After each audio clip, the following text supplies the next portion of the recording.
নমস্কার, আমি কাঙ্ক্ষিতা কুণ্ডু লগ্ন। আমি শিল্প ও সংস্কৃতি বিষয়ের উপর বোর্ড টি বোর্ড টিচার হিসেবে আছি। আজকে আমরা ২য় ক্লাস করতে যাচ্ছি ১ম অধ্যায়ের উপর। জানার মাঝে অজানারে করেছি সন্ধান। এই অধ্যায়ের উপর আজকে আমরা ২য় ক্লাস করতে যাচ্ছি। সাউন্ড ঠিক আছে কিনা, আমার কথা ঠিকমতো শুনতে পাচ্ছ কিনা তোমরা একটু জানাও। উম আচ্ছা, আমরা শুরু করি। তোমরা একটু শেয়ার দিয়ে দিও ভিডিওটা। আর কোনো সমস্যা হলে অবশ্যই সেটা কমেন্ট সেকশনে জানাবে। কমেন্টের উত্তর দেওয়ার জন্য আমাদের সাথে স্ক্রিন টিচার হিসেবে ত্রিবেণী নাথ শীর্ষা আছে। ও যে কোনো সমস্যার সমাধান করে দিবে। আজকে আমরা পড়ব, ঠিক আছে, সংস্কৃতি ও এর অন্যান্য প্রকারভেদ। আমরা গতদিন কি পড়েছিলাম? শিল্প সংস্কৃতি কাকে বলে এবং এর প্রকারভেদ পড়েছিলাম। আজকে আমরা সংস্কৃতি বিষয়ক আরো ডিটেলসে জানবো। সংস্কৃতি ও এর প্রকারভেদ: গ্রামীণ সংস্কৃতি, নগর সংস্কৃতি আর ক্ষুদ্র নৃগোষ্ঠীর সংস্কৃতি। তার মানে কি দাঁড়ালো? আমরা প্রথম দিন পড়েছি সংস্কৃতিকে দুই ভাগে ভাগ করা যায়, তাই না? একটা হচ্ছে বস্তুগত সংস্কৃতি আর একটা অবস্তুগত সংস্কৃতি। আর আজকে আমরা জানছি সংস্কৃতির আরো কিছু প্রকারভেদ আছে। সেটা হচ্ছে গ্রামীণ সংস্কৃতি, নগর সংস্কৃতি আর ক্ষুদ্র নৃগোষ্ঠীর সংস্কৃতি। এই যে সংস্কৃতিকে সাধারণত দুই ভাগে ভাগ করা হয়ে থাকে: বস্তুগত সংস্কৃতি ও অবস্তুগত সংস্কৃতি। বস্তুগত সংস্কৃতি কি? গতদিন আমরা পড়েছি, বুঝেছি। ঘরবাড়ি, তৈজসপত্র, আসবাবপত্র, উৎপাদন হাতিয়ার এইসব হচ্ছে বস্তুগত সংস্কৃতির অন্তর্ভুক্ত। আর অবস্তুগত সংস্কৃতি হচ্ছে ব্যক্তির দক্ষতা, জ্ঞান, চিন্তা ভাবনা, আচার ব্যবহার, বিশ্বাস, ধ্যান ধারণা, সঙ্গীত, সাহিত্য ও শিল্পকলা। তবে জাতিগত বৈচিত্র্যতার কারণে আরো কিছু প্রকারভেদ দেখা যায়, যেগুলো আমরা প্রথমে নাম পড়লাম: নগর সংস্কৃতি, গ্রামীণ সংস্কৃতি আর ক্ষুদ্র নৃগোষ্ঠীর সংস্কৃতি। এখন গ্রামীণ সংস্কৃতি কি এটা আমাদের জানতে হবে। এই গ্রামীণ সংস্কৃতিতে আমরা কি দেখতে পাচ্ছি? ছবিতে প্রথমে আমরা দেখতে পাচ্ছি একটা মেয়েকে পালকিতে করে নিয়ে যাওয়া হচ্ছে, তাই না? তারপর আমরা দেখতে পাচ্ছি একটা গরুর গাড়ি, সেখানে কিছু মানুষ, তারপরে একটা খেলার দৃশ্য, রাইট? আর তারপরেও বাচ্চারা খেলছে।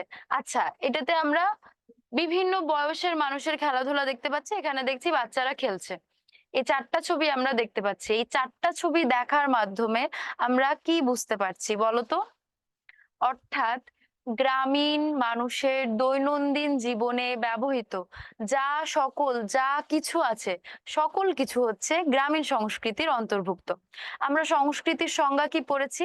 মানুষের দৈনন্দিন জীবনের আচার ব্যবহার, পোশাক, অনুষ্ঠান, তাদের ব্যবহৃত জিনিসপত্র, এই সকল কিছুকে একত্রে সংস্কৃতি বলা হয়। সেই সংস্কৃতির প্রকারভেদের মধ্যে যেহেতু গ্রামীণ সংস্কৃতি, অর্থাৎ গ্রামীণ মানুষের দৈনন্দিন জীবনে ব্যবহৃত সকল জিনিসই হচ্ছে গ্রামীণ সংস্কৃতির অন্তর্ভুক্ত। প্রথমে আমরা দেখতে পাচ্ছি পালকিতে একটি মেয়েকে নিয়ে যাওয়া হচ্ছে। পালকি, পালকি কোথায় ইউজ হয় আমরা সকলেই কিন্তু জানি। আগেকার দিনে পালকিতে করে বউকে শ্বশুর বাপের বাড়ি থেকে শ্বশুর বাড়িতে নিয়ে যাওয়া হতো, তাই না? কিন্তু এখন আমরা কি ইউজ করি? এখন অনেক সুন্দর গাড়ি টাড়ি আসে, সাজিয়ে গুছিয়ে সেই গাড়িতে করে বউকে নিয়ে যাওয়া হয়। কিন্তু গ্রামের এখনো কোনো কোনো অঞ্চলে কিন্তু এই প্রথা প্রচলিত আছে যে পালকিতে করেই নিয়ে যাওয়া হয়। আচ্ছা, পালকি যারা বহন করে তাদের কি বলা হয় বলতো? এই যে দুইজন মোট ৪ জন লোক যারা টেনে নিয়ে যায় পালকিটাকে, এদের কি বলা হয়? তোমরা কমেন্টে জানাবে। আমি জানতে চাই তোমরা কে কে জানো।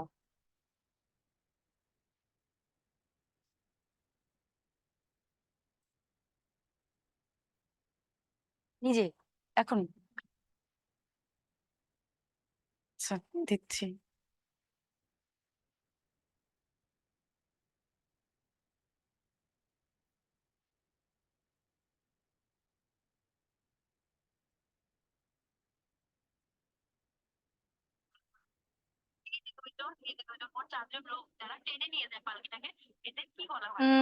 কমেন্ট আসছে না।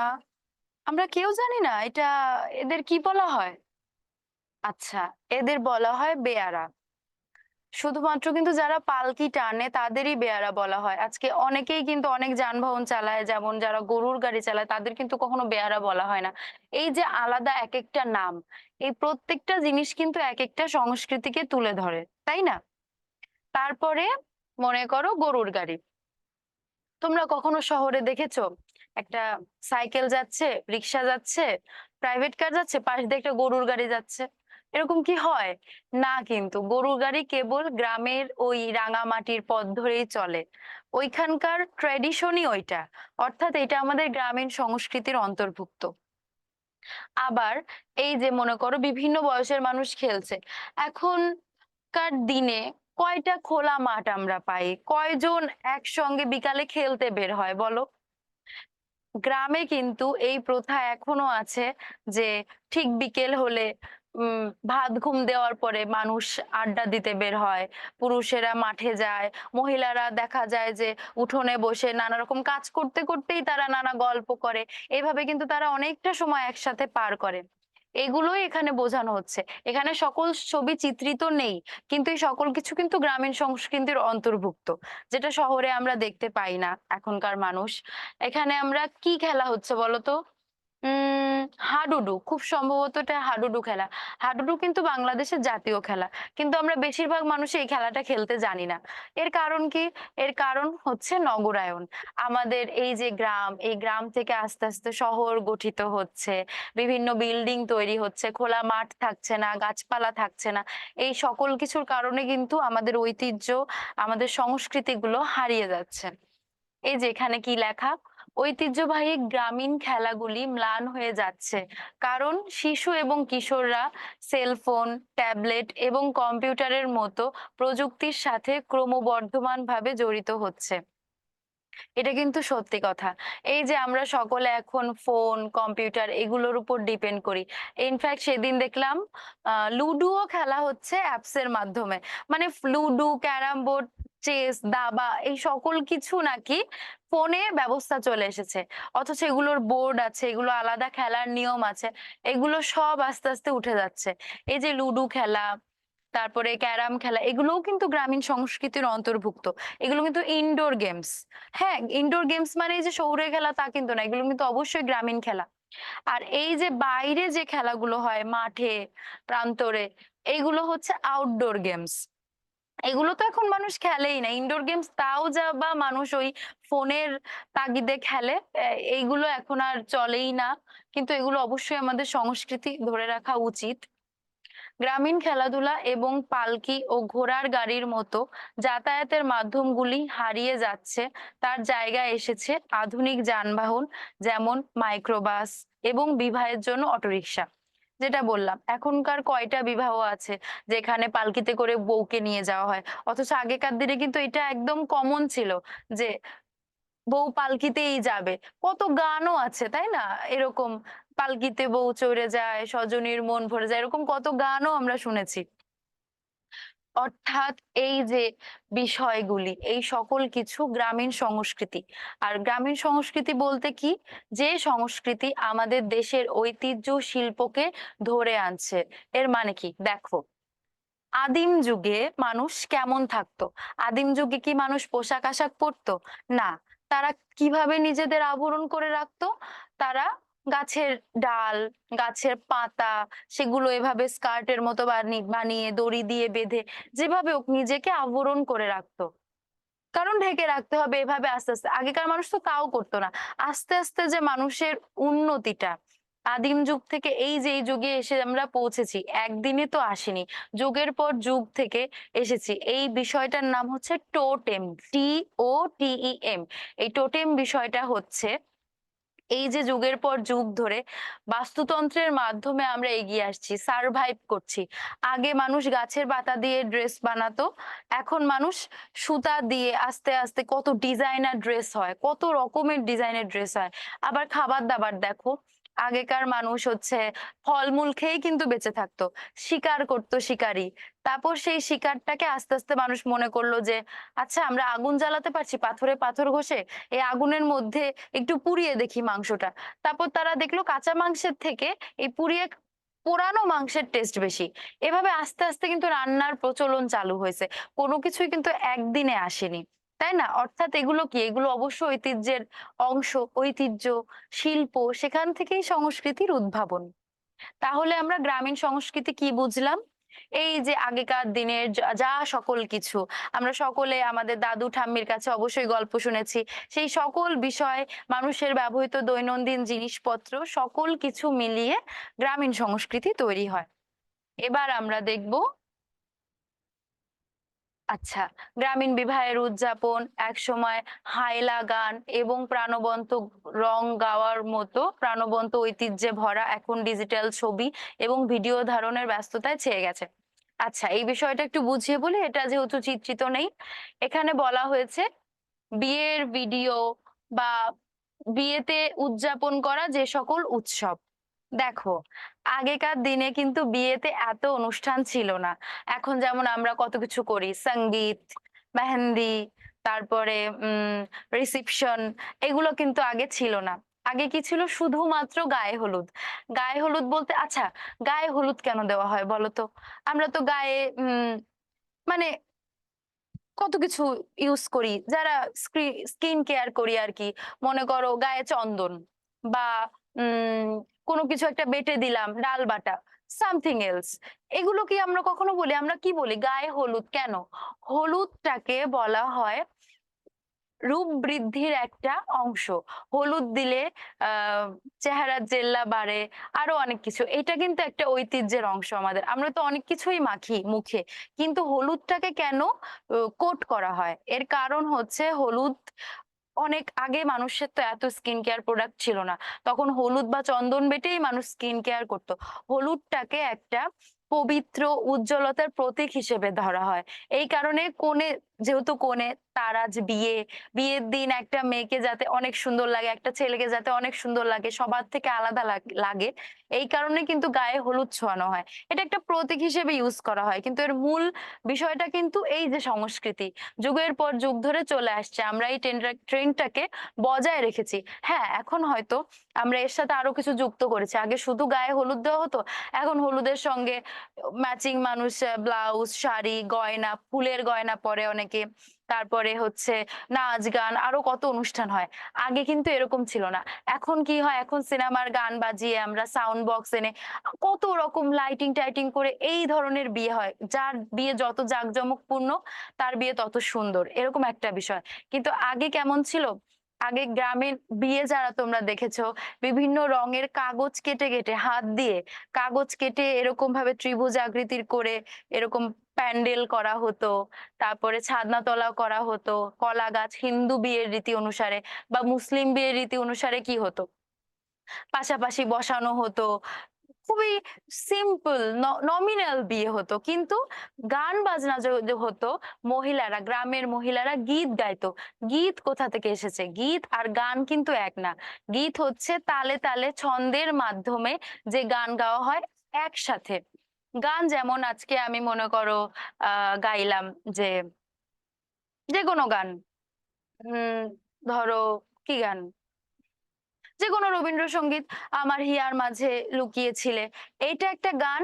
কিন্তু আমি যখন গাইছি লীলাবালি বড় যুবতী শৈব, বড় যুবতী শৈব, কি দিয়া সাজাই তরে, এই যে এই গানটা যে আমি গাইছি একা, এই গানটা কিন্তু কেউ একা তেমন গায় না। বিয়েতে সকল মহিলা একসঙ্গে গাওয়া হয়, এই গানটা তখন গীত হয়ে যায়।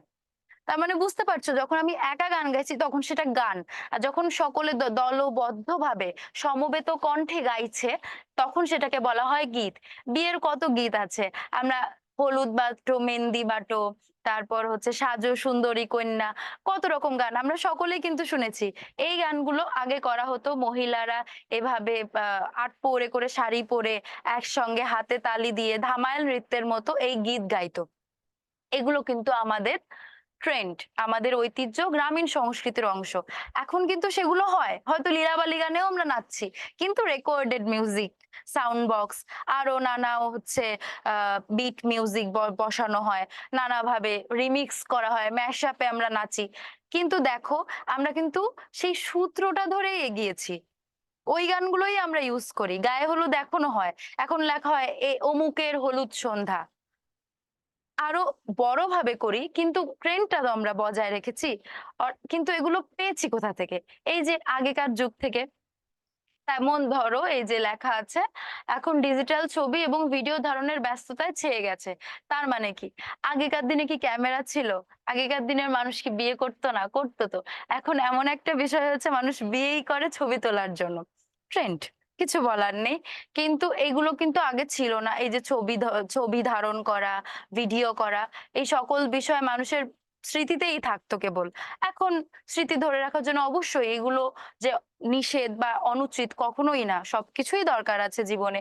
তবে এগুলো গ্রামীণ সংস্কৃতির অংশ নয়। এই যে গীত গাওয়া, তারপরে সমবেত কণ্ঠে সকলে একসঙ্গে নাচ করা মহিলা, এই সকল হচ্ছে গ্রামীণ সংস্কৃতির অংশ।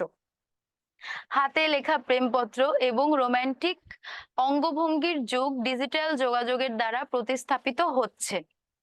হাতে লেখা প্রেমপত্র, এখন লাভ লেটার, আমরা প্রেমপত্রও বলি না, বলি লাভ লেটার। লাভ লেটারই বা আমরা কয়জন পাই? এখন ফেসবুক এসেছে, ইউটিউব, হোয়াটসঅ্যাপ, ইনস্টাগ্রাম, টুইটার, আরো এটসেট্রা এটসেট্রা, কত কিছু এসেছে। কয়জন আছে এখন নিজের ভালোবাসা প্রকাশ করে চিঠি দিয়ে? চিঠির যুগই হারিয়ে গেছে। ডাক বাক্স, পোস্ট অফিস, এগুলোই এখন আর নেই। কেন নেই? কারণ চলে না। কোনো জিনিস কিভাবে আস্তে আস্তে হারিয়ে যায়, যখন একটা জিনিস মানুষ ব্যবহার করা বাদ দিয়ে দেয়, আস্তে আস্তে এভাবেই কিন্তু হারিয়ে যায়, যেটা উচিত না। আমাদের উচিত এই চিঠিটাকে ধরে রাখা। এই চিঠি কিন্তু অনেক বেশি সুন্দর। আগেকার দিনের প্রেম কিন্তু অনেক বেশি পবিত্র এবং ফুলের মতো অনেকটা হয়। কারণ ওইটা হচ্ছে, মানুষ যখন একটা চিঠি লেখে, চিঠিতে মানুষ নিজের অভিব্যক্তি প্রকাশ করতে পারে। কিন্তু আজকে আমি তোমাকে একটা কথা বলছি, বলে না যে পেটে আসছে মুখে আসছে না, আমি তোমাকে বলতে পারছি না। কিন্তু লিখে দিতে গেলে কিন্তু মানুষ নিজের মনের মাধুরী মিশিয়ে অনেক কিছু লিখতে পারে। এটা কিন্তু শুধু প্রেমপত্র না, প্রশ্নের উত্তরের ক্ষেত্রে আমরাও দেখি যে স্যার কোনো পড়া মুখে ধরেছে, আমরা আমতা আমতা করছি, মুখস্থ বলতে পারছি না, কিন্তু যখনই সেটা লিখতে দিচ্ছে আমরা কিন্তু সুন্দর করে লিখে দিতে পারি। তাই না? এটার কারণ কি? লিখে মানুষ অনেক কিছু প্রকাশ করতে পারে, যা মুখে বলে প্রকাশ করতে পারে না। এর এই যে প্রেমপত্র, এই যে এই সকল কিছু কিন্তু মানে চিঠি, এই সকল কিছু কিন্তু গ্রামীণ সংস্কৃতির অন্তর্ভুক্ত। এবার আমরা চলে যাই নগর সংস্কৃতিতে। গ্রামীণ সংস্কৃতি আলোচনা করার সময় কিন্তু আমি অনেকগুলো উদাহরণ দিয়েছি যা নগর সংস্কৃতির অন্তর্ভুক্ত। নগর সংস্কৃতি কি? এই যে শহুরে জীবনযাপন, শহরে বসবাসকারী মানুষের দৈনন্দিন জীবনে ব্যবহৃত যা কিছু আছে, সেই সকল কিছুই নগর সংস্কৃতির অন্তর্ভুক্ত। নগর সংস্কৃতি হচ্ছে সংস্কৃতির গলিত পাত্র, শিল্প ও বিনোদন, থিয়েটার, গ্যালারি, সঙ্গীত স্থান, রন্ধন প্রণালী, বিভিন্ন রন্ধন সম্পর্কীয় বিকল্প। আচ্ছা, এই তিনটে পয়েন্ট থেকে আমরা কি বুঝছি? আচ্ছা, প্রথম লাইন স্কিপ করে গেছি, সরি। শহরগুলিতে ঐতিহ্য, শিল্প, খাদ্য, ফ্যাশন, প্রযুক্তি এবং বিনোদনের গতিশীল মিশ্রণ। যা বললাম, শহুরে মানুষের, এক কথায় শহুরে মানুষের জীবনযাপন, ঠিক আছে। বৈচিত্র্য সংস্কৃতির গলিত পাত্র বলতে কি? এই যে বৈচিত্র্য কি? বৈচিত্র্য মানে হচ্ছে আমাদের জীবনযাপনের যে নানা রকম কিছু। মানে কি? একটা জীবন চলছে, মনে করো আমি প্রত্যেকদিন সকালবেলা উঠে দাঁত ব্রাশ করি, ঘুম থেকে উঠে দাঁত ব্রাশ করি, ওয়াশরুমে যাই, তারপর এসে ব্রেকফাস্ট করি, ব্রেকফাস্ট করে রেডি হয়ে আমার কর্মস্থলে যাই, স্কুল, কলেজ, ভার্সিটি, যাই হোক। এটা তো দৈনন্দিন জীবন। কিন্তু বৈচিত্র্য বলতে, মনে করো আজকে শুক্রবার, শুক্রবার একটু আলাদা হয় না? যারা ইসলাম ধর্মে তারা নামাজ পড়ে, জুম্মার নামাজ। তারপরে মনে করো অন্যান্য ধর্মাবলম্বী যারা, তারা হয়তো মন্দিরে যায় বা গির্জায় বা প্যাগোডায় গিয়ে প্রে করে আসে। নানা রকম কীর্তনও থাকে এই এই ছুটির দিনে, বা নানা রকম থাকে, সভা থাকে। বা ফ্যামিলি গেট টুগেদার হয়, আমরা মনে করো রাতের বেলা চাইনিজ খেতে গেলাম সবাই একসাথে। এই সকল কিছু, এই যে বৈচিত্র্য, এগুলো কিন্তু গ্রামে হয় না। গ্রামে কিরকম হয়? গ্রামে হয় হচ্ছে ছুটির দিন সবাই মিলে একসাথে বায়োস্কোপ দেখতে গেলাম। আর এখানে কি হয়? সবাই মিলে একসাথে সিনেমা দেখতে গেলাম। দেখো, জিনিসগুলো কিন্তু একই রকমের, একটু আলাদা। বায়োস্কোপ ছিল আগে, এখন সিনেমা হল হয়েছে। আগে হচ্ছে আম মাঠে সবাই খেলার আয়োজন করতো, এরকম বলতো যে চলো বনভোজনে যাই। মানে একসঙ্গে উঠোনে সবাই পিকনিক করলাম, ওইটাই তাদের কাছে একটা একসঙ্গে হওয়া, গেট টুগেদারের মতো। আর এখন কি হয়? এখন নানা রকম রেস্টুরেন্ট এসেছে, নানা রকম রিসোর্ট, বাংলো। যারা যাদের সামর্থ্য আছে আর কি, যারা একটু উচ্চবিত্ত, তারা রিসোর্টে যায় বা ট্যুরে চলে যায় ২ দিনের জন্য। এই যে শহরে কালচার, শহুরে সকল বিষয় আশয়, এই সব বিষয় নিয়েই কিন্তু নগরায়ন মানে নগর সংস্কৃতি। ঠিক আছে? তোমরা বুঝতে পারছো? সিনেমা হল হয়েছে। আগে হচ্ছে মাঠে সবাই খেলার আয়োজন করতো, এরকম বলতো যে চলো বনভোজনে যাই। মানে একসঙ্গে উঠোনে সবাই পিকনিক করলাম, ওইটাই তাদের কাছে একটা একসঙ্গে হওয়া, গেট টুগেদারের মতো। আর এখন কি হয়? এখন নানা রকম রেস্টুরেন্ট এসেছে, নানা রকম রিসোর্ট। আচ্ছা, কমেন্টে তোমরা জানাবে যদি কোনো বিষয়ে সমস্যা থাকে। ঠিক আছে?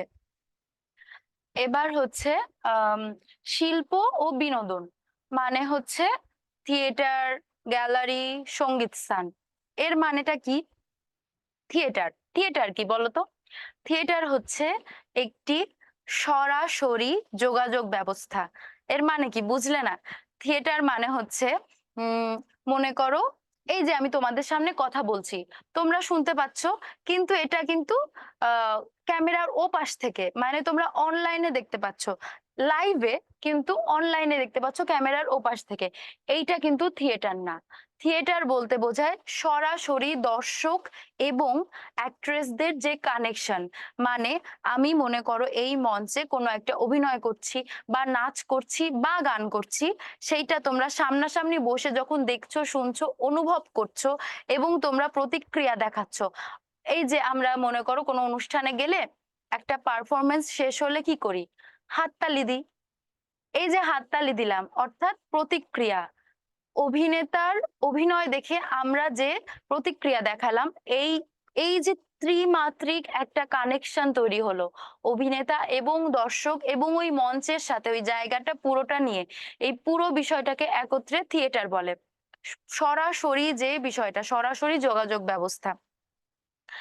আর গ্যালারি, সঙ্গীতস্থান। গ্যালারি মানে কি? আমরা যারা থিয়েটারের মতোই অনেকটা। গ্যালারি বলতে এই যে খেলা দেখি, আমরা যারা টিভিতে, বেশিরভাগ মানুষই টিভিতে খেলা দেখে বা ফোনে খেলা দেখে। কয়জন আছে বলো যে গ্যালারিতে গিয়ে খেলা দেখতে পারে? কিন্তু যারা দেখে তারা কিন্তু সরাসরি এই কানেকশনটা করতে পারছে। এই বিষয়টা হচ্ছে থিয়েটারের সাথে অন্তর্ভুক্ত। সঙ্গীত স্থান একই। এই যে গান, নাচ যে উদাহরণ দিলাম আমি, অর্থাৎ সরাসরি যে বিষয়গুলো আমরা উপভোগ করতে পারছি, সেই বিষয়গুলো হচ্ছে এই থিয়েটার, গ্যালারি, সঙ্গীতস্থান। এই শিল্প ও বিনোদন মানে নগর সংস্কৃতির শিল্প বিনোদনের পার্ট হচ্ছে এইগুলো। যদি গ্রামীণ সংস্কৃতির সাথে আমরা তুলনা করতে চাই, গ্রামীণ সংস্কৃতির বিনোদন কি? এই যে একসঙ্গে গানের আসর বসলো, সবাই মিলে গীত গাইছি বা উম কোনো একটা মজলিস বসলো, ঢোল তবলা, ঢোল খোল নিয়ে সবাই বসে পড়লো, হারমোনিয়াম নিয়ে বসে পড়লো। বা কীর্তন, কীর্তন একটা ভালো উদাহরণ। কীর্তনে কিন্তু সবাই একসঙ্গে সমবেত কণ্ঠে গান করে, তাই না? অন্য ধরনের গান করে কিন্তু সমবেত কণ্ঠে। কীর্তন কখনো কেউ একা গায়? তোমরা কি কখনো দেখেছো? বা ওয়াজে যে সকল মিউজিক ছাড়া গান গাওয়া হয়, সেগুলোও কিন্তু গ্রামীণ সংস্কৃতির একটা অংশ। তারপরে হচ্ছে রন্ধন প্রণালী, বিভিন্ন রন্ধন সম্পর্কীয় বিকল্প।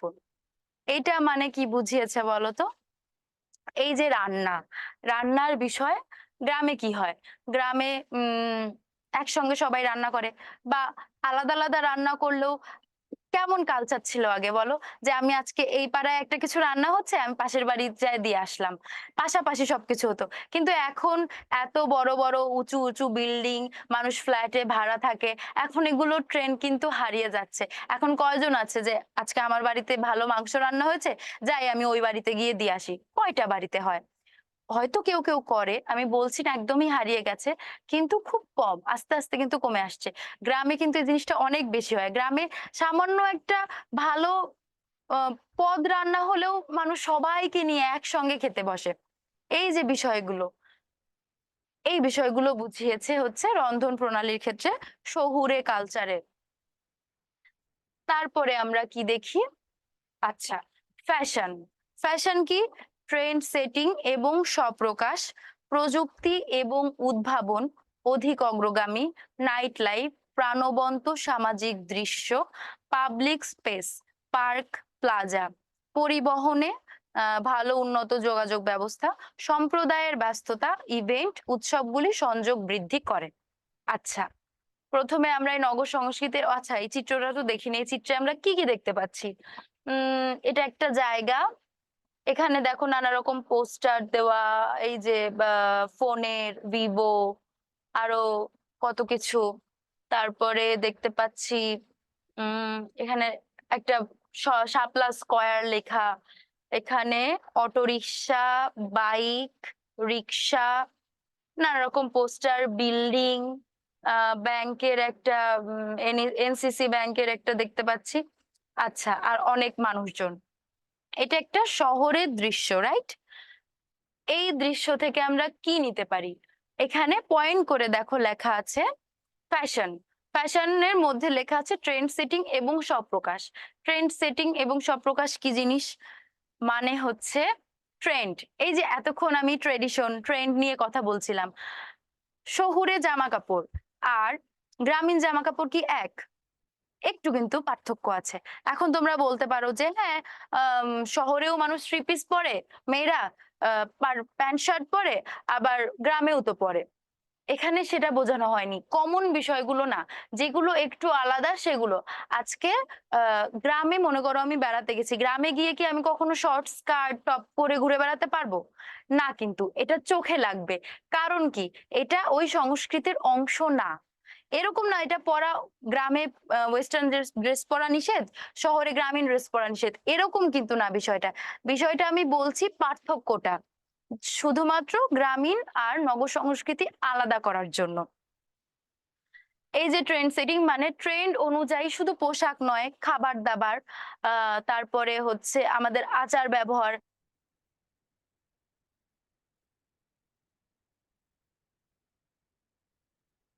সকল কিছুই আমি বোঝাচ্ছি। ট্রেন্ড সেটিং, স্বপ্রকাশ, নিজেকে উপস্থাপন করা ফ্যাশনের অন্তর্ভুক্ত, আর ফ্যাশনটা হচ্ছে এই নগর সংস্কৃতির অন্তর্ভুক্ত। তারপরে হচ্ছে প্রযুক্তি এবং উদ্ভাবন। প্রযুক্তি এবং উদ্ভাবন বলতে কি বুঝি? এই যে আমি তোমাদের অনলাইনে ক্লাস নিচ্ছি, এই যে আমার হাতে ফোন, তোমাদের হাতে ফোন, এটা যদি না থাকতো আজকে আমি তোমাদের এত দূর থেকে ক্লাস নিতে পারতাম? পারতাম না কিন্তু। কিন্তু গ্রামে এটা সম্ভব। গ্রামে বাজার পাঠশালা থাকে, পাঠশালায় সরাসরি সকল ক্লাস হয়, আমাদের শহরেও হয়।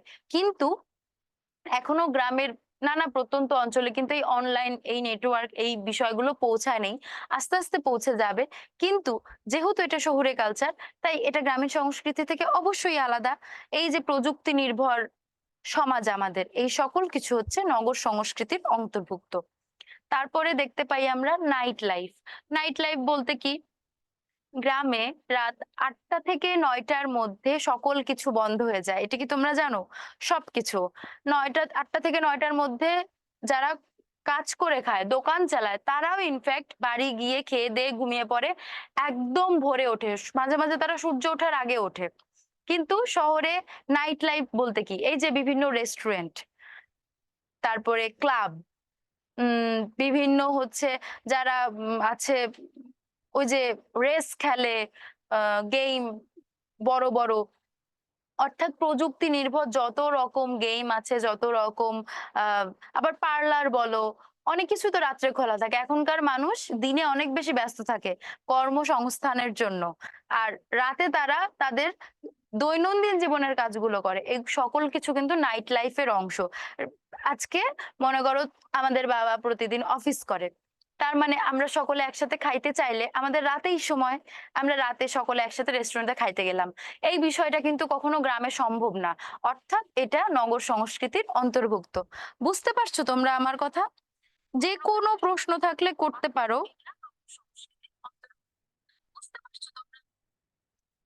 আচ্ছা, তারপরে হচ্ছে পাবলিক স্পেস। পাবলিক স্পেস কি? পার্ক, প্লাজা, যেটা বললাম। এই যে এখানে আমরা দেখতে পাচ্ছি বিভিন্ন বড় বড় বিল্ডিং, প্লাজা, এই প্লাজা, এই বেবি প্লাজা, মামা প্লাজা, এই প্লাজা, কত রকম হয়। প্লাজা বলতে কি? এই যে বড় বড় শপিং মল, লাইক বসুন্ধরা, তারপরে যমুনা ফিউচার পার্ক, এগুলোতে কি নেই? একটা পুরা প্লাজাতে তোমার সিনেমা হল থেকে শুরু করে পার্ক, ফুড কোর্ট, তারপরে shopping mall, each and everything, সবকিছু আছে একটা এত বড় বিল্ডিং এর মধ্যে। এটা কি কখনো গ্রামে হয়? না। গ্রামে কি হয়? গ্রামে মানুষ বাজার করতে যায় হাটে। গ্রামে মানুষ অকেশনালি জামা কাপড় কিনতে যায়, সেটাও কিন্তু হাটে। হাটের পাশে একটা বাজার বসে। বাজারে সবাই একসঙ্গে কেনাকাটা করে। তারপরে বিভিন্ন দৈনন্দিন জিনিসপত্র কোথা থেকে কেনে? মেলা বসে। তাই না? আলাদা। এই যে আলাদা, আলাদা বিষয়। মেলা, হাট, এগুলো গ্রামীণ সংস্কৃতি। আর এই যে প্লাজা, পার্ক, পার্কে নানা রকম অনুষ্ঠান হয়। কমিউনিটি সেন্টার, এখনকার যেহেতু বিল্ডিং বেশি হয়েছে, অনেকের বাড়িতেই অনুষ্ঠান করা সম্ভব হয় না। বিয়ের অনুষ্ঠানের মতো এত বড় অনুষ্ঠানগুলো কমিউনিটি সেন্টার।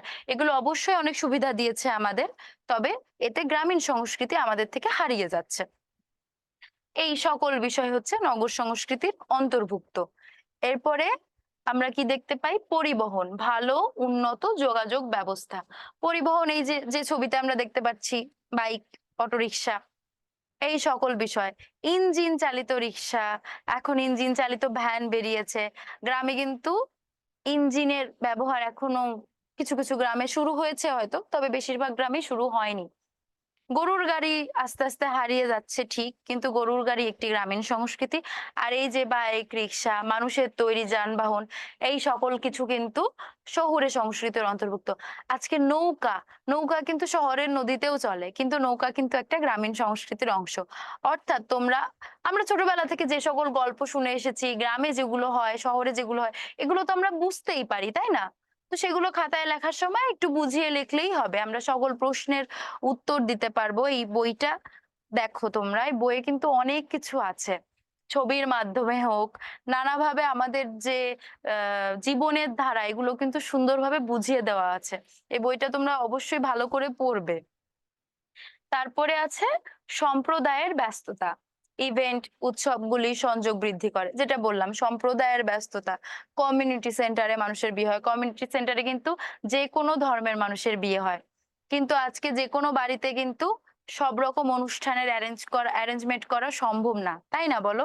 এই যে হিন্দু বিয়েতে মনে করো কি লাগে? বিয়ে দেওয়ার জন্য অন্তত একটা ছাদনা তৈরি করতে হয়। ছাদনা তলার জন্য অনেকটা স্পেস দরকার হয়, যেটা শহরের মানুষের থাকেই না। একটা বারান্দায় দেওয়ার জায়গা থাকে না, ইদানিং এত বড় বড় বিল্ডিং উঠেছে। কিন্তু গ্রামে কি হতো? গ্রামে এত বড় বড় উঠোন থাকতো, উঠোনে মাটির ওই জায়গায় অনেকটা স্পেস, মানুষকে খেতেও দেওয়া যেত। আর এখন কোথায় প্যান্ডেল করবে, কোথায় মানুষকে খাইতে দেবে? বা বিভিন্ন এক একটা বিয়ের তো এক এক রকম রিচুয়ালস, ধর্ম অনুসারে। এটাই বুঝেছে যে সম্প্রদায়ের ব্যস্ততা, সম্প্রদায় অনুসারে আমাদের যে বিয়ের কালচার, কিন্তু সকল কিছু আমরা এই সকল উৎসব কমিউনিটি সেন্টারে পালন করতে পারি, রেস্টুরেন্টে পালন করতে পারি। আমরা এখন সামান্য জন্মদিনও রেস্টুরেন্টে পালন করতে চাই। কেন? রেস্টুরেন্টটা অনেক বেশি সাজানো গোছানো থাকে, ওখানে রেডিমেড খাবার পাওয়া যায়, তাই না? অর্থাৎ এগুলো আমাদের সুবিধা করছে। আর এগুলো হচ্ছে নগর সংস্কৃতির অন্তর্ভুক্ত। তারপরে আমরা যাই পরের স্লাইডে। আচ্ছা, এই গেল হচ্ছে আমাদের নগর সংস্কৃতি। এবার আমরা জানবো ক্ষুদ্র নৃগোষ্ঠীর সংস্কৃতি সম্পর্কে। ক্ষুদ্র নৃগোষ্ঠীর সংস্কৃতি কি? প্রথমে আমরা দেখতে পাই এখানে লেখা আছে বৈশাখী উৎসব। বৈশাখী উৎসব কি? বাংলাদেশের পার্বত্য চট্টগ্রাম এলাকার প্রধান তিনটি ক্ষুদ্র নৃগোষ্ঠী সমাজের বর্ষবরণ উৎসব। আচ্ছা, বর্ষবরণ কি বলতো? বর্ষবরণ হচ্ছে একটা বছরকে বরণ করে নেওয়া। একটা বছরকে বরণ আমরা কবে করি? উম পহেলা জানুয়ারি, তাই না? কিন্তু পহেলা জানুয়ারি কি আমরা কখনো বলি শুভ নববর্ষ? না। পহেলা জানুয়ারি আমরা কি বলি? Happy new year. কারণ এইটা পাশ্চাত্য রীতি। আমাদের রীতি না, বাঙালি রীতি অনুসারে বাংলা নববর্ষ আমরা পালন করি 14ই এপ্রিল। 14ই এপ্রিলই কিন্তু আমরা একমাত্র বলি শুভ নববর্ষ, পহেলা বৈশাখ। ওই দিনই আমাদের বর্ষবরণ হয়। তো নৃগোষ্ঠীদের মানে বাংলাদেশের উপজাতিদের কিন্তু বর্ষবরণ উৎসবের আলাদা আলাদা কিছু নাম আছে। তাদের বর্ষবরণটা আমাদের থেকে একটুখানি আলাদা। কিরকম? মনে করো, এই যে আমরা এখানে 4টা ছবি দেখতে পাচ্ছি। এখানে থামি পরা কয়েকটা মেয়ে, মাথায় নানা রকমের ফুল গোজা। দেখো ওদের গেট আপ কিন্তু আমাদের থেকে একটুখানি আলাদা। তারা বাঁশের কিছু একটা ধনুকের মতো দিয়ে সকলে একসাথে দাঁড়িয়ে আছে, রাইট? তারপরে দেখতে পাচ্ছি আমরা, দেখো একটা বারান্দা, চালা। ঘরটা একটু অন্যরকম না? আমরা যে আমাদের যেরকম বাসা বাড়ির বারান্দা হয় সেরকম কি এটা? না কিন্তু। আবার এই যে সকলের হাতে এই যে কাঠের বাঁশের নানা রকম জিনিস দেখতে পাচ্ছি, এটা একটা র‍্যালি বলা চলে। আর লাস্ট ছবিতে আমরা কি দেখতে পাচ্ছি? সকলের হাতে ঢোল, মাদল, খোল, আর মেয়েরা একসঙ্গে নাচ করছে। এই যে 4টা ছবি থেকে আমরা কি বুঝতে পারি? এই 4টা ছবি দেখে আমরা বুঝতে পারি এগুলো হচ্ছে ক্ষুদ্র নৃগোষ্ঠীর সংস্কৃতি। মানে এই যে তারা থামি পরে। আজকে আমরা ইউজুয়ালি কি থামি পরি? না কিন্তু। যারা উপজাতি ক্ষুদ্র নৃগোষ্ঠী তাদের থামিটা একটা ঐতিহ্য, তাদের সংস্কৃতির অংশ। তারপরে তাদের হাতে বানানো এই যে ধনুক, তীর, আরো নানা রকম যা সব তারা ইউজ করে, এগুলো তাদের সংস্কৃতির একটা অংশ। এই যে তাদের বানানো ঘর, এই ঘরগুলো কিন্তু অনেকটা উঁচু উঁচু হয়। এই ঘরগুলো কেন উঁচু হয় বলো তো? এই ঘরগুলো উঁচু হয় কারণ পার্বত্য এলাকায় এই যে ঝড় হয়, বৃষ্টি হয়, বন্যা হয়, তাদের ঘরবাড়ি কিন্তু আমাদের মতো এই যে ফাউন্ডেশন দেওয়া থাকে না, বিল্ডিং হয় না, সিমেন্টের তৈরি হয় না। যেহেতু তাদের ঘরবাড়ি বাঁশ কাঠ এগুলো দিয়ে তৈরি হয়, তাই এগুলো মাটি থেকে অনেকটা উঁচু করে তৈরি করা হয়, যাতে বন্যায় তাদের ঘর ভেসে না যায়, ঝড়ে যাতে কম ক্ষতিগ্রস্ত হয় বা ভূমিকম্পে কম ক্ষতিগ্রস্ত হয়। এই কারণেই কিন্তু এভাবে তাদের ঘরবাড়িগুলো বানানো হয়। এখানে আমরা নানা উপজাতির কয়েকটা মেয়ে দেখতে পাচ্ছি। এই যে আলাদা আলাদা বৈশিষ্ট্য, এগুলোই হচ্ছে ক্ষুদ্র নৃগোষ্ঠীর সংস্কৃতি। তারপরে দেখো এখানে আমরা দেখতে পাচ্ছি র‍্যালি।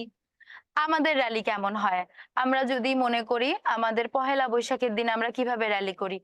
এটাকে বলা হয় মঙ্গল শোভাযাত্রা। আমাদের হাতে পেঁচা, পুতুল, তারপরে মুখোশ, নানা রকমের কাগজের তৈরি জিনিসপত্র থাকে। তারপরে হাতে একটা কি বলে ওইটাকে? সাইনবোর্ডের মতো থাকে, যেটাতে লেখা থাকে নববর্ষ 1430, 31 বছর অনুসারে, তাই না? কিন্তু দেখো এদের র‍্যালিটা কিন্তু একটু আলাদা। এদের হাতে আমরা ফেস্টুন দেখতে পাচ্ছি, কিন্তু দেখো হাতে কাঠের নানা রকম জিনিসপত্র। হয়তো ওদের ট্রেন্ডের কিছু এই যে আলাদা। দেখো ওদের ওরা পরিধান করে আছে কেউ প্যান্ট, কেউ লুঙ্গি, কেউ থামি। এই যে বিষয়গুলো, এগুলো তাদের কালচার, এগুলো তাদের সংস্কৃতি। আর লাস্টে এই যে সকল মেয়েরা নাচছে, দেখো আমাদের শহুরে নাচ বা গ্রামীণ নাচের থেকে এই নাচগুলো কিন্তু আলাদা। যারা আমরা দেখেছি এইখানকার মহিলারা মাথায় কলসি নিয়ে বা নানা রকম বোতল নিয়ে, বোতলের উপর মোমবাতি থাকে, হাতে মোমবাতি থাকে, বা এরা কলসের উপর দাঁড়িয়েও কিন্তু নাচ করে। এই যে বিষয়গুলো, এই যে আলাদা আলাদা আলাদা আলাদা যে সংস্কৃতি, এই সকল কিছু হচ্ছে উপজাতির বা ক্ষুদ্র নৃগোষ্ঠীর সংস্কৃতি। এবার তাদের উৎসবের নাম সম্পর্কে আমরা জানতে পারবো। প্রথমে আছে হচ্ছে বৈশাখী উৎসব, আমরা বললাম। এবার হচ্ছে সাংগ্রাই। সাংগ্রাই কি? মারমা উপজাতিরা বর্ষবরণের এই উৎসবকে পালন করে সাংগ্রাই নামে। এই উৎসব চলে 3 দিন ধরে।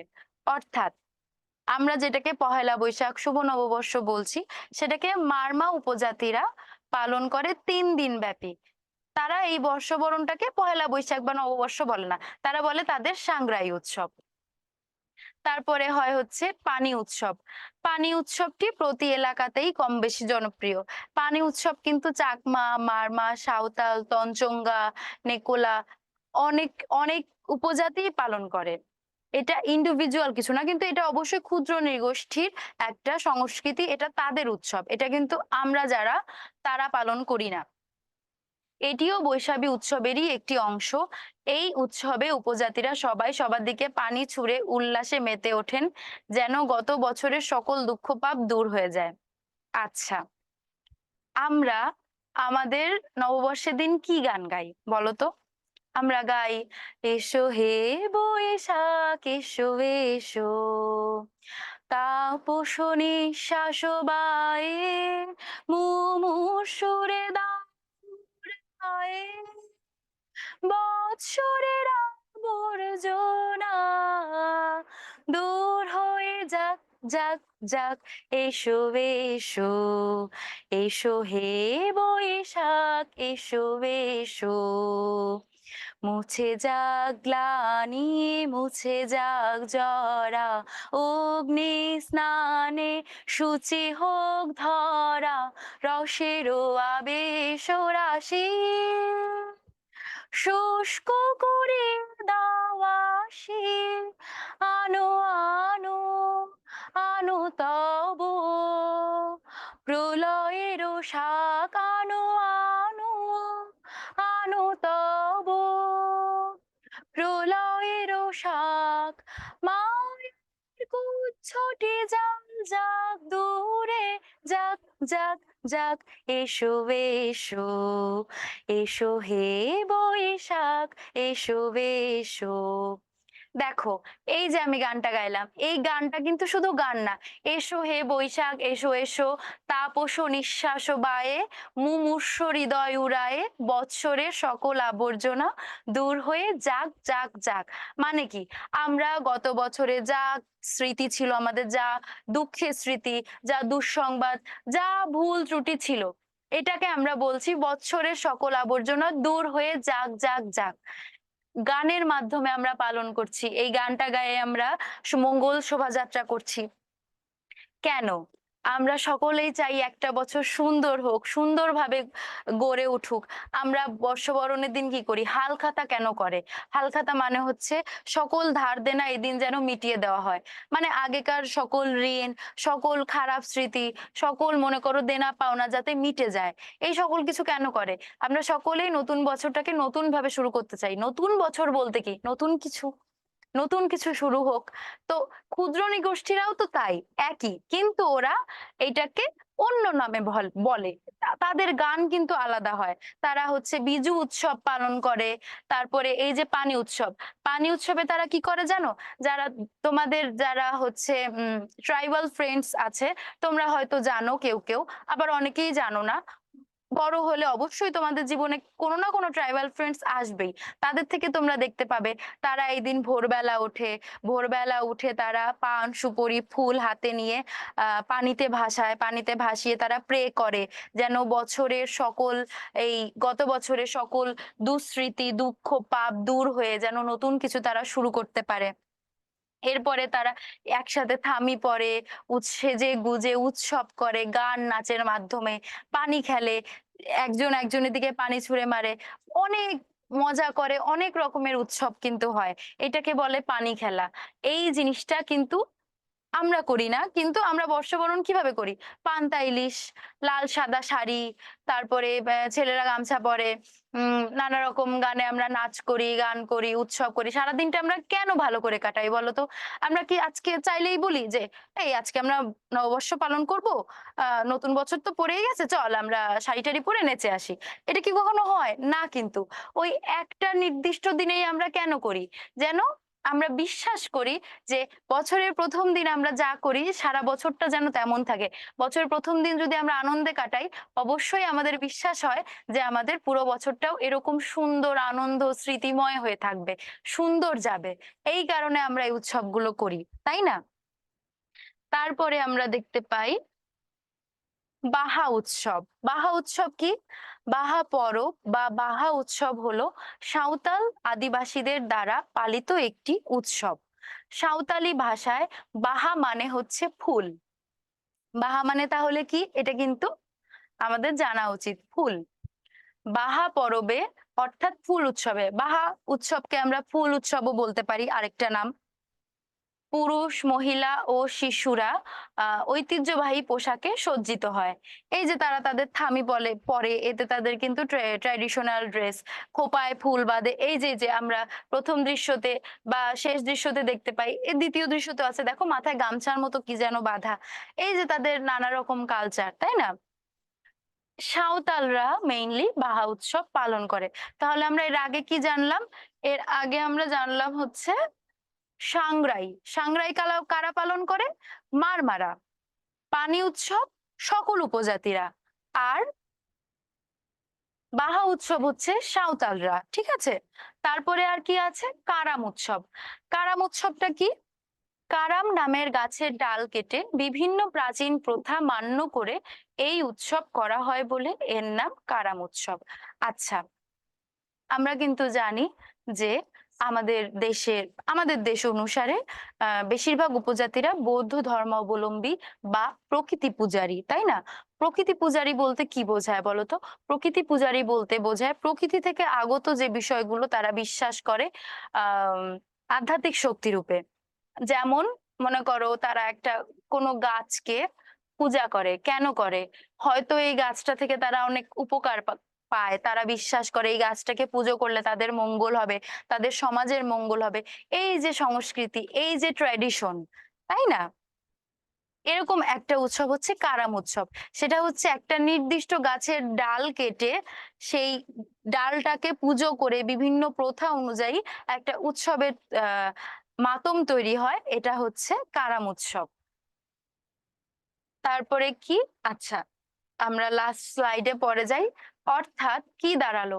বাহা উৎসব, কারাম উৎসব, সাংগ্রাই, তারপরে পানি খেলা আর বৈশাখী উৎসব। এই সকল কিছু মিলিয়ে হচ্ছে আমাদের ক্ষুদ্র নৃগোষ্ঠীর সংস্কৃতি। কারো কোনো সমস্যা আছে? সমস্যা থাকলে কমেন্টে জানাও। আমাদের নৃগোষ্ঠীর সংস্কৃতি। কারো কোনো সমস্যা আছে? সমস্যা থাকলে কমেন্টে জানাও। আমাদের নৃগোষ্ঠীর সংস্কৃতি। কারো কোনো সমস্যা আছে? হুম, আচ্ছা। অর্থাৎ আজকের লেকচারে আমরা কি কি জানলাম আমরা একটা রিভাইজ দিয়ে নিই। ঠিক ঠিক আছে? আমরা আম, জানলাম ক্ষুদ্র নৃগোষ্ঠীর উৎসব সংস্কৃতি সম্পর্কে। তারপরে আমরা জানলাম হচ্ছে নগর সংস্কৃতির ফ্যাশন, প্রযুক্তি, নাইট লাইফ, পাবলিক স্পেস, সকল কিছু আমরা ডিটেলসে কিন্তু জানতে পেরেছি। তারপরে হচ্ছে এই যে শহুরে কালচারের যে বৈচিত্র্য, শিল্প, বিনোদন, রন্ধন প্রণালী সকল কিছু। আর আমরা শিখলাম গ্রামীণ সংস্কৃতির এই যে গ্রামীণ মানুষদের যে ব্যবহৃত জিনিসপত্র, তাদের ট্রেন্ড, তাদের উৎসব, তাদের চলাফেরা, পোশাক, অনুষ্ঠান, এই সকল বিষয়ে। তারপরে তাদের খেলাধুলো, আমাদের ঐতিহ্যবাহী যে খেলাধুলোগুলো। তারপরে এই তো, অর্থাৎ আজকের লেকচারে আমরা বুঝতে পারলাম যে সংস্কৃতিকে দুই ভাগে ভাগ করা গেলেও এটার অবশ্যই আলাদা আলাদা কিছু প্রকারভেদ রয়েছে। সেই প্রকারভেদ গুলোকে আবার আমরা আলাদাভাবে ভাগ করতে পারি গ্রামীণ সংস্কৃতি, নগর সংস্কৃতি এবং ক্ষুদ্র নৃগোষ্ঠীর সংস্কৃতি, এই তিনটি ভাগে। ঠিক আছে? এখন বলো এই তিনটে সংস্কৃতি নিয়ে কারো কোনো প্রশ্ন আছে কিনা? কারণ আজকের ক্লাসে যেহেতু শেষের দিকে, কোনো প্রশ্ন থাকলে সেই প্রশ্নের উত্তর আমি এখন তোমাদের বুঝিয়ে দিয়ে যেতে পারবো। হুম, সেই প্রশ্নের উত্তর আমি এখন তোমার আচ্ছা, এবার তোমাদের আমি হোমওয়ার্কটা দিয়ে দিই, তোমরা লিখে নাও। সংস্কৃতির প্রকারভেদ বিস্তারিত আলোচনা করো। খুবই সহজ। আজকে আমি এতক্ষণ ধরে তোমাদের যা পড়িয়েছি সেই সকল কিছুই কিন্তু একটু বুঝে সুন্দরভাবে উপস্থাপন করলে একটা ভালো নোট তৈরি হয়ে যাবে, তাই না? সংস্কৃতির প্রকারভেদের বিস্তারিত আলোচনা। সংস্কৃতি যে দুই প্রকার, বস্তুগত অবস্তুগত সংস্কৃতি, এইটা তো আমরা গতদিন পড়েছি। আজকের হোমওয়ার্কটা থাকবে আজকে যেগুলো আমি পড়িয়েছি প্রকারভেদ, সেগুলোর বিস্তারিত আলোচনা। ঠিক আছে? এখন বলো তো কে কে গতদিনের হোমওয়ার্ক করনি? গতদিনের যারা হোমওয়ার্ক করনি তাদের কিন্তু পানিশমেন্ট দেওয়া হবে। এটাকে যদি তোমরা রোজ রোজ না করো তাহলে কিন্তু ভুলে যাবে আস্তে আস্তে আমি যেগুলো পড়াচ্ছি, যেগুলো বোঝাচ্ছি। ঠিক আছে? তাহলে এটা লিখে নাও। আজকের হোমওয়ার্কটা। আর এই ক্লাস শেষে অবশ্যই তোমরা সকলে কুইজগুলো দিয়ে নেবে। 10টা করে যে কুইজ থাকবে এগুলো প্র্যাকটিস করলে তোমাদের মনে থাকবে, প্লাস তোমরা পরীক্ষায় ভালো করতে পারবে তো অবশ্যই। তাহলে আর কারো কোনো সমস্যা নেই? যদি কারো কোনো সমস্যা না থাকে তাহলে আজকের ক্লাস আমি শেষ করব। শিল্প কি, আচ্ছা, সাম শামসুন নাহার জিজ্ঞাসা করেছে, আপু শিল্প কি সংস্কৃতির অংশ? হ্যাঁ, অবশ্যই শিল্প সংস্কৃতির অংশ। এটা আমি প্রথম দিনের ক্লাসে বলেছিলাম যে শিল্প হচ্ছে যেটা অনুভব করা যায়, যেটা একটা মানুষের সৃজনশীল যে গুণ, সৃজনশীল যে সত্তা, সেইটা হচ্ছে শিল্প। আর সেইটাকে কাজে লাগিয়ে আমরা দৈনন্দিন জীবনে যা কিছু করি, যেমন আমি গান গাইতে পারি, হ্যাঁ, এটা হচ্ছে আমার একটা গুণ, এটা আমার শিল্প। আর আমি এই গানটাই মনে করো একটা আসরে শোনালাম, তারপরে মনে করো একটা রাবীন্দ্রিক অনুষ্ঠান হচ্ছে, আমি একটা রবীন্দ্রসঙ্গীত গাইলাম। এই যে গান গাওয়াটা, এই যে রাবীন্দ্রিক অনুষ্ঠান, এইটা আমাদের একটা সংস্কৃতি। বুঝতে পেরেছো? অর্থাৎ শিল্প সংস্কৃতির অংশ অবশ্যই। আর কোনো প্রশ্ন? উম আচ্ছা, না, আর কোনো প্রশ্ন কারণ নেই। ঠিক আছে, তাহলে তোমাদের সঙ্গে দেখা হবে নেক্সট ক্লাসে। তোমরা ভালো থেকো, সুস্থ থেকো। কোনো প্রশ্ন থাকলে সেটা লিখে নিও, যাতে সামনের ক্লাসে সেটা লিখে দিতে পারো। কারণ দেখো তোমরা তো সামনাসামনি নেই, স্বাভাবিক, প্রশ্ন করতে একটু সমস্যা হতেই পারে, কিন্তু দ্বিধার কোনো দরকার নেই, কমেন্টে জানালেই সেটার উত্তর দিতে পারবো। তাহলে আজকের ক্লাস এই পর্যন্তই শেষ করছি। টাটা।